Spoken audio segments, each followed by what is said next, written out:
Tonight, we're following up on the mistake Milwaukee officials say delayed the results of last week's primary. Our AJ Bayatpour is seeking answers from City Hall, but he also details how some high-level federal figures are using the mishap to falsely claim the election was stolen.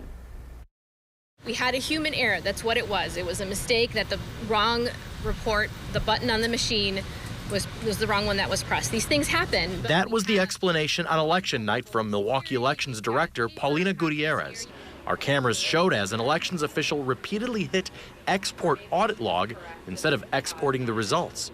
The spokesperson for Mayor Cavalier Johnson declined to identify who made the mistake. That spokesperson added the Milwaukee Election Commission will review its procedures, echoing what Gutierrez told reporters last week. We do an after action after every election to see what happened and how can we avoid it in the future. Some have since pointed to the delay as proof the election was stolen. That includes Congressman Derek Van Orden, a Republican representing western Wisconsin. Van Orden told a newspaper in Eau Claire, quote, Francesca Hong was leading in that race, and then at 2:30 in the morning, all of a sudden she lost to Crowley. They couldn't find 33,000 votes, and he won by 3,000. That is, Crowley was up by about 2,000 votes, and you can see about a 1,300 vote gain by Crowley. In reality, we were on the air when the Milwaukee results came in, and in real time you could see David Crowley was already ahead when the Milwaukee absentee totals were added.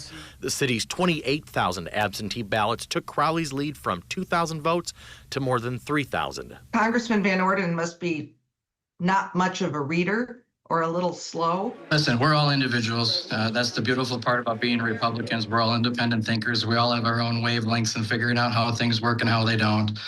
So I can't comment on somebody else's tweets or somebody else's comments. Going forward, there is disagreement over whether the state should now get involved. It's an unfortunate error. Is it a violation of any election law? I'm not really seeing it. There's a simple checklist. There's simple training. There's time between August and November to make sure that we get all of our stuff in the line and get our ducks in a row. Since last week, we have been requesting an interview with Congressman Van Orden about his election claims. So far, he has denied those requests. We've also requested an interview with Paulina Gutierrez. A spokesperson for the city has not ruled that out, but added Gutierrez did not have time to speak with us today.